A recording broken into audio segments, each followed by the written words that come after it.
Hai teman-teman, kembali lagi bersama saya David Cahyadi, dan pada video saya kali ini saya ingin berbicara mengenai kenalilah audiens Anda ya. Dalam satu usaha itu gini deh. Kalau misalkan saya politikus ya, saya pasti ingin pidato, saya pasti ingin harus tahu dulu base pendukung saya itu demografinya seperti apa. Misalkan saya adalah paslon 05. Nah, 05 itu pendukung saya tuh mayoritas demografinya umur generasi katakanlah generasi jagung gitu misalnya ya, umur 0 sampai 12 tahun. Nah, kalau misalkan audiens saya 0 sampai 12 tahun berarti apa? Saya mesti pakai badut, saya mesti bawa balon, saya mesti nyanyi-nyanyi dalam istilahnya tuh, untuk pidatonya harus sesuai dengan target audiens saya. Jangan misalkan saya bicara dengan jargon-jargon S3, S2 yang anak umur 12 tahun nggak ada yang ngerti. Nah, begitu juga dengan bisnis. Kalau misalnya Anda buka bisnis, Anda harus tahu dulu core supporter Anda itu siapa. Kalau misalkan Anda adalah seorang pengusaha restoran, kita bilang restoran lah ya, karena restoran itu paling gampang contohnya. Kalau kamu buka restoran murah meriah, core base target konsumen kamu yang terbesar adalah kaum menengah ke bawah. Ya, jadi bukan mengecilkan, bukan merendahkan, tapi realitanya begitu kan. Kalau kamu misalnya buka yang target marketnya menengah ke bawah, ya kamu harus puaskan mereka. Apa yang mereka cari, kamu harus sediakan. Misalnya, kebutuhan yang dicari orang dengan ekonomi menengah ke bawah itu yang pasti kesatu yang umumnya adalah harga. Betul kan? Ya, iya, karena mereka pasti carinya yang murah. Nah, mereka mau murah, mereka bisa merem dengan tempat. Kalau misalnya saya mau beli makan bakmi, saya cuma uang punya 15.000, saya akan bisa toleransi kalau misalnya tempatnya tidak ada AC, tempatnya bukan mewah, tempatnya mungkin cuma di kios atau di gerobak, itu nggak apa-apa. Saya perlu rasa dan saya perlu murah ya, jadi saya bisa toleransi itu. Tapi jangan sampai kalau misalnya target market kamu menengah ke bawah, kamu harganya mahal. Jadi kamu kehilangan daya saing kamu. Jadi sekali lagi ya, you must know your base customer. Kamu mesti memuaskan apa yang mereka cari. Kalau misalkan saya adalah restoran bintang 5, Michelin Star, ya saya tidak perlu jual murah. Saya nggak mau jual murah. Yang saya mau adalah saya bisa cas super mahal. Satu aqua itu saya bisa jual misalnya 500.000, nggak masalah. Yang penting kualitas bagus, jangan sampai kualitas saya rendah.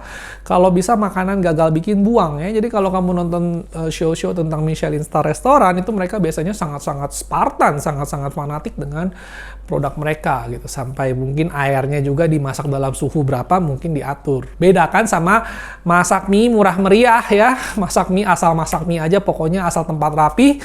Ada yang namanya mie, enak nggak enak, pokoknya asal jangan sampai nggak enak banget. Oke, yang penting tempat buat ngumpul-ngumpul. Oke, nah jadi ada segmentasi yang harus kamu kenalin. Misalnya kamu punya influencer dari orang golongan A.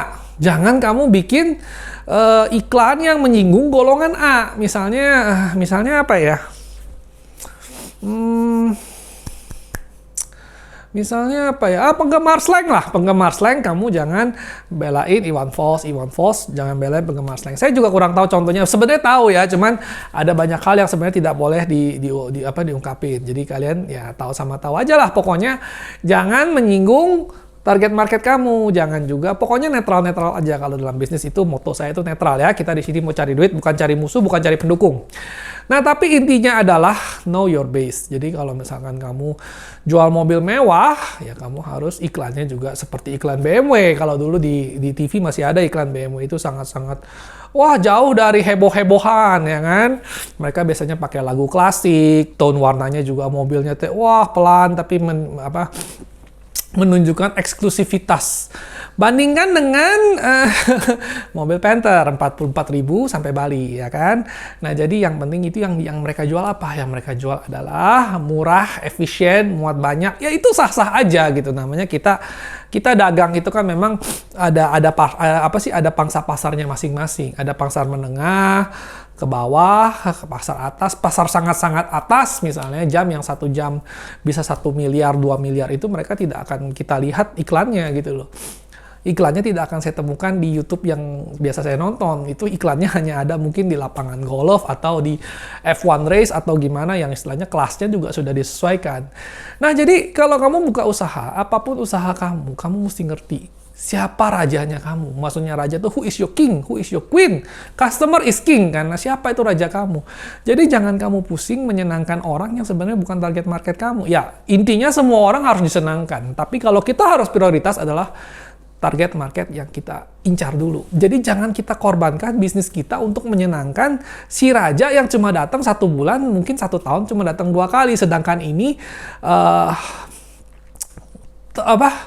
konsumen pokok kita yang tiap hari meramaikan tempat kita abaikan gitu loh. Jadi kalau misalkan ya begitu misalnya.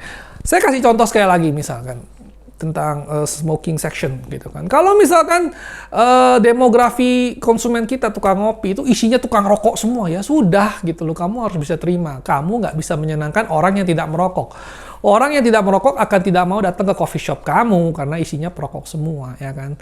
Tapi kalau misalnya kamu bilang tidak boleh merokok harus tempat spesial, akhirnya ngapa? Pelanggan kamu yang doyan merokok akan pindah ke tempat lain, sedangkan yang tadinya tidak merokok mungkin hanya akan bertambah 1 atau 2 orang saja.